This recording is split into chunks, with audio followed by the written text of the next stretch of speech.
안녕하세요. 새로운 한 주를 시작하면서 신실하신 하나님과 동행하는 그런 한 주가 되기를 축복합니다. 오늘 본문은 창세기 40장입니다.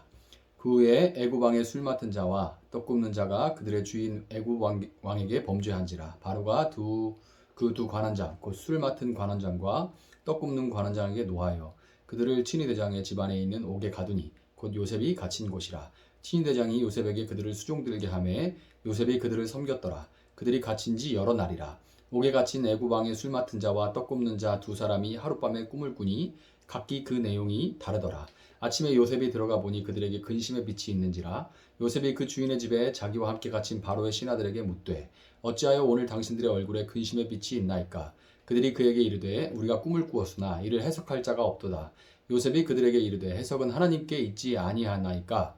청하건대 내게 이르소서. 술 맡은 관원장이 그의 꿈을 요셉에게 말하여 이르되 내가 꿈에 보니 내 앞에 포도나무가 있는데 그 나무에 세 가지가 있고 싹이 나서 꽃이 피고 포도송이가 익었고 내 손에 바로의 잔이 있기로 내가 포도를 따서 그 즙을 바로의 잔에 짜서 그 잔을 바로의 손에 들였노라.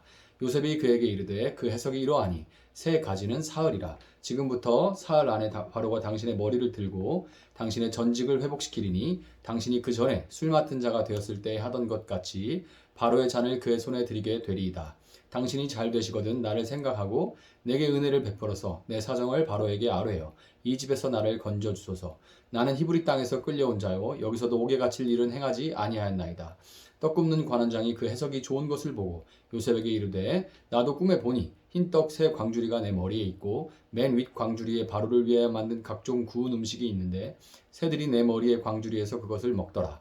요셉에 대답하여 이르되 그 해석은 이러하니 쇠 광주리는 사흘이라. 지금부터 사흘 안에 바로가 당신의 머리를 들고 당신을 나무에 달리니 새들이 당신이 고기를 뜯어 먹으리이다 하더니 제3일은 달의 생일이라. 바로가 그의 모든 신하를 위하여 잔치를 베풀 때에 술 맡은 관원장과 떡 굽는 관원장에게 그의 신하들 중에 머리를 들게 하니라. 바로의 술 맡은 관원장은 전직을 회복하며 그가 잔을 바로의 손에 받들어 드렸고 떡 굽는 관원장은 매달리니 요셉이 그들에게 해석함과 같이 되었으나 술 맡은 관원장이 요셉을 기억하지 못하고 그를 잊었더라. 아멘. 자, 이제 지난주 마지막 39장에서 요셉의 형통에 대해서 이야기를 했었죠. 요셉은 억울하고 분한 상황 가운데서도 하나님이 그와 함께 하심으로 말미암아서 자신을 잃지 않고 순결하고 성실하게 하루하루를 살아냈다. 이렇게 제가 말씀을 드렸습니다. 그런데 이렇게 말했다고 해서 요셉이 그런 억울하고 분한 상황 가운데 아무런 감정도 느끼지 못하는 그런 로봇과 같은 그런 존재였다고 제가 말씀드린 것은 절대 아닙니다. 오늘 본문 1절을 보면 그 후에 이렇게 시작하죠. 자, 요셉이 이집트에 팔려와서 노예 생활과 보디발의 집에서 노예 생활하고 그리고 억울한 옥살이를 한 지 11년이 두 개 합쳐서 지금 11년이 지난 때를 말하는 거예요. 그런데 성경에 이런 표현 자주 나오죠. 그 후에. 근데 이게 사실은 보면 11 years later. 11년 후에 이런 뜻인 거예요. 자, 이런 거 그 후에로 그냥 세 글자로 넘어가 보면 어떤 때는 살짝 이제 화가 나죠. 11년이 짧은 시간이 절대 아니잖아요. 하나님은 영원한 분이시니까 11년이나 1100년이나 뭐 별 차이 없겠지만 사람 입장에서는 강산이 변할 시간입니다. 게다가 이제 좋은 시간 보낸 것도 아니죠. 그에게 얼마나 고통스러운 시간이었겠어요. 몸이 뭐 편하지도 않았겠지만 편하다 해도 억지로 하는 일들은 다 괴로운 일들입니다.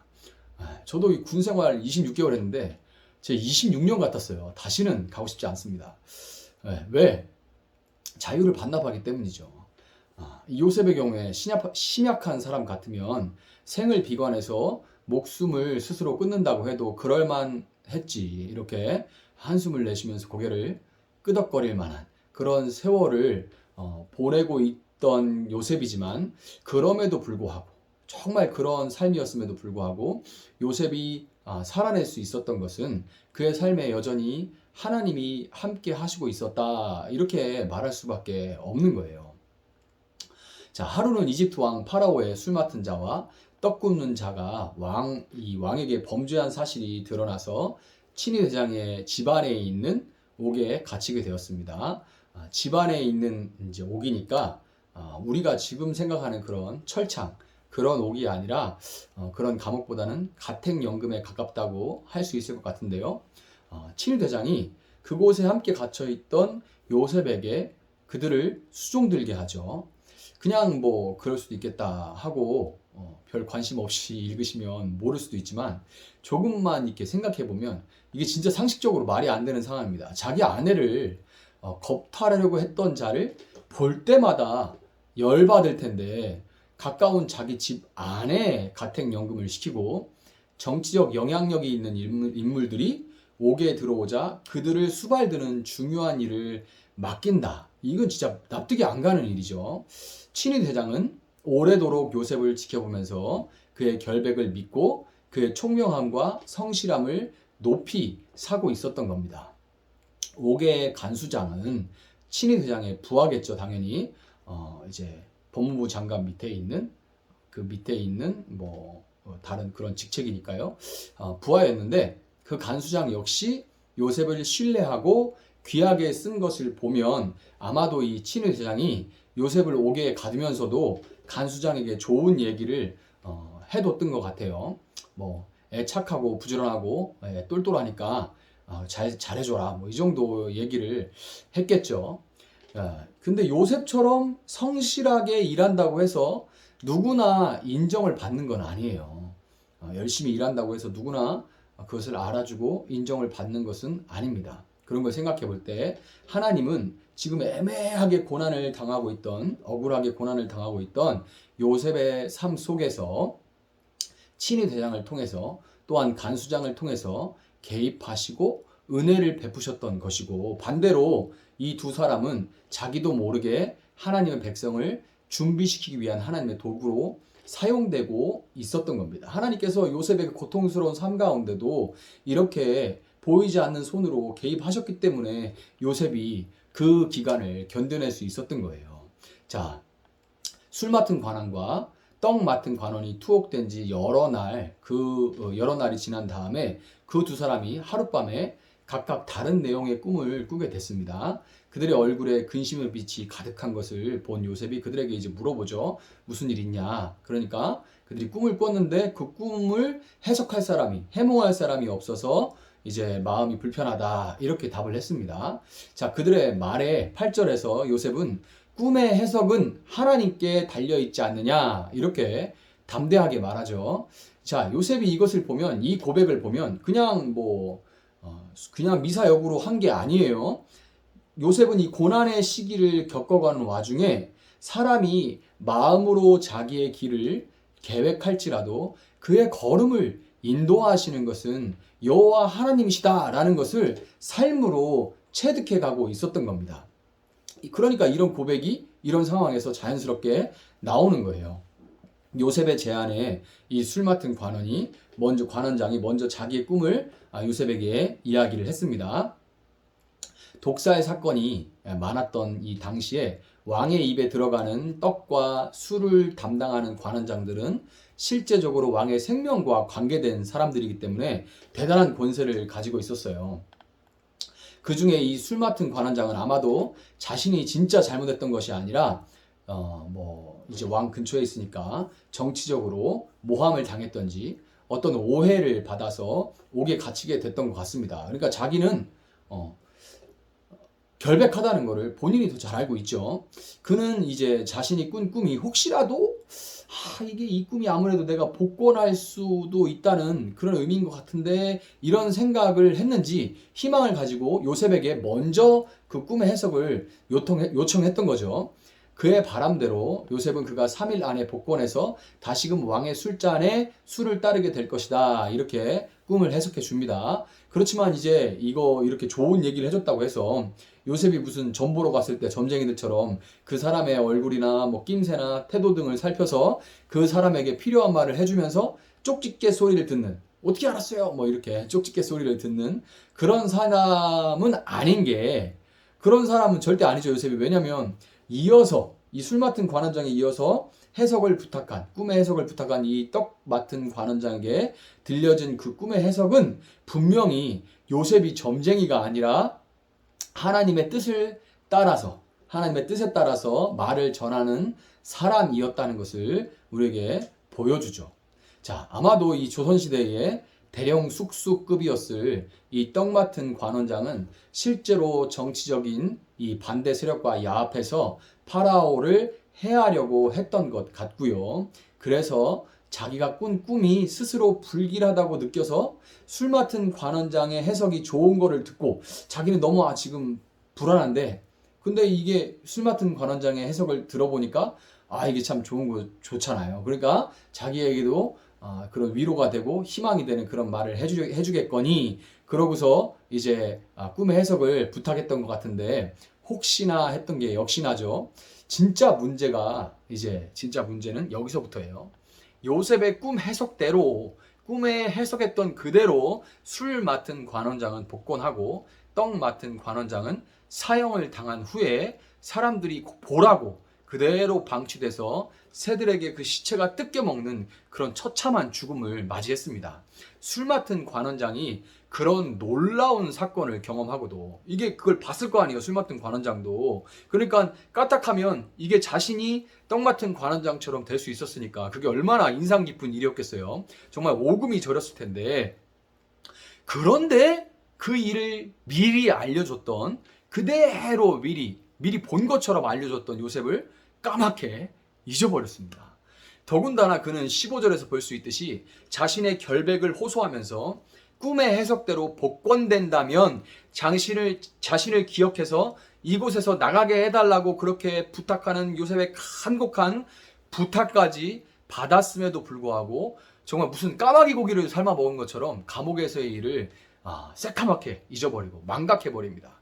아마도 이 술 맡은 관원장에게는 이 감옥에서의 시간이 너무나 고통스러운 기간이었기 때문에 이제 뇌는 너무 고통스러운 기억을 빨리 잊어버리려고 한다고 하더라고요.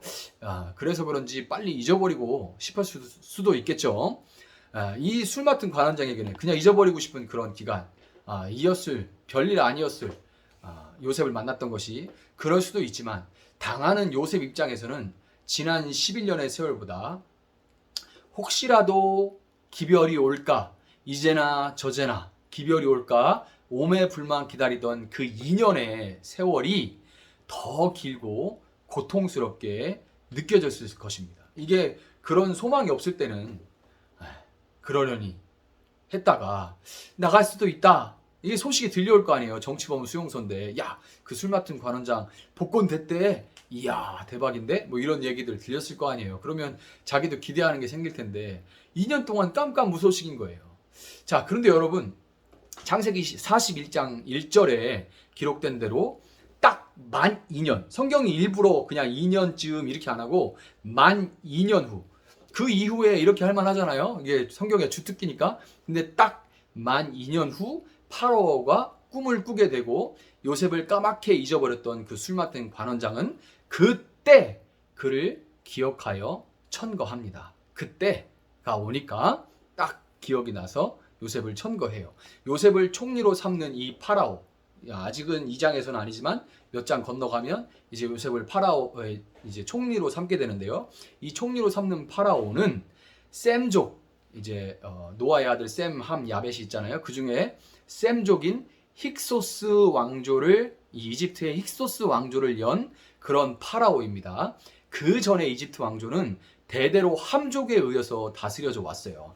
만약 함족의 파라오가 다스리던 때였다면은 요셉이 꿈이 아니라 뭘 해석했어도, 무슨 짓을 했다 해도 요셉은 그 함족의 제국에서 절대로 총리가 될 수 없었습니다. 그때 이 셈족의 힉소스 왕조를 연 파라오는 요셉 이외에도 이 관원들로 많은 셈족 사람들을 등원시켜요. 왜냐하면 이제 함족을 믿을 수가 없으니까. 그때 이 역사적인 이런 사건들이 일어났던 겁니다.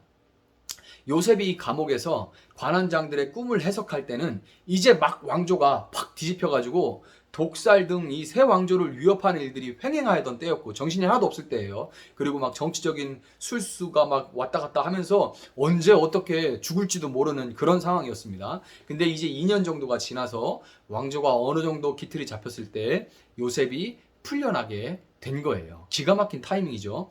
요셉의 지난 13년의 시간을 시편 105편 17절 18절은 이렇게 기록합니다. 그가 한 사람을 앞서 보내셨으며 요셉이 종으로 팔렸도다. 그의 발은 착고에 차고 그의 몸은 쇠사슬에 매었으니 곧 여호와의 말씀이 응할 때까지라. 그의 말씀이 그를 단련하였도다. 이렇게 말해요. 여러분, 삶에서 이유를 알 수 없이 닥치는 그런 많은 일들이 있지만 선하신 하나님은 그 중에 어느 하나도 허투루 낭비하지 않으시고 마치 조개의 눈물로 진주를 만들듯이 그렇게 말씀으로 우리를 단련해 가시는 거예요. 그런 모든 어려운 일들을 그냥 하나도 낭비하지 않으시고 그것들로 우리를 진주 조개로 만들어 가는데 사용하시는 겁니다. 고생이 끝나면 요셉이 총리가 됐듯이 이제 고생 끝에 낙이 온다, 그런 말씀을 드리고 있는 게 아닙니다. 여러분, 하나님 말씀대로 살려 하는데도 오히려 계속해서 고난이 밀려오면 이사야서 55장 8절부터 11절의 말씀을 기억하고 꼭 붙드시는 그런 한 주가 되기를 바라요. 이것이 요셉을 말씀으로 연단하신 하나님이 오늘도 동일하게 우리를 연단하는 그런 말씀인 겁니다. 제가 읽어드릴게요. 이는 내 생각이 너희의 생각과 다르며 내 길은 너희의 길과 다름이니라. 여호와의 말씀이니라. 이는 하늘이 땅보다 높음같이 내 길은 너희의 길보다 높으며 내 생각은 너희의 생각보다 높음이니라. 이는 비와 눈이 하늘로부터 내려서 그리로 되돌아가지 아니하고 땅을 적셔서 소출이 나게 하며 싹이 나게 하여 파종하는 자에게는 종자를 주며 먹는 자에게는 양식을 줌과 같이 내 입에서 나가는 말도 이와 같이 헛되이 내게로 되돌아오지 아니하고 나의 기뻐하는 뜻을 이루며 내가 보낸 일에 형통함이니라. 아멘. 여러분, 오늘도 정말 요셉은 너무나 고통스러운, 실제로 요셉이 착고에 차이진 않았어요. 네.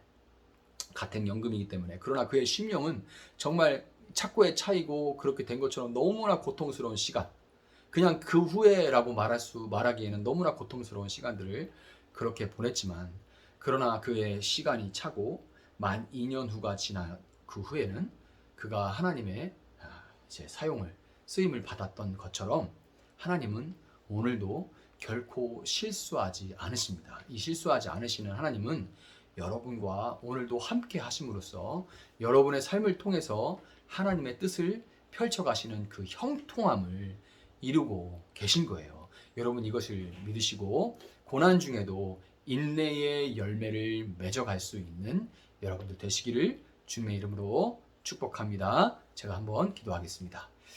사랑하신 하나님, 오늘도 우리에게 말씀 허락하여 주심에 감사합니다. 오늘 말씀대로 정말 요셉이 11년의 시간이 지나면 이 고통이 끝나고 내가 총리가 될 거라는 그런 일만의 소망도 없을 때에, 그러나 그 끈을 놓지 않도록 하나님께서 붙들어 주셨음을 믿습니다. 그리고 정확한 하나님의 때에 하나님께서 요셉의 고개를 드셨음을 우리가 봅니다. 우리가 하루하루 참 내 뜻대로 안 되는 일들과 어려운 환경들과 상황들, 바뀌지 않는 것들을 통해서 참 힘들 때가 많고 사람들과의 관계에서 참 절망할 때가 많습니다.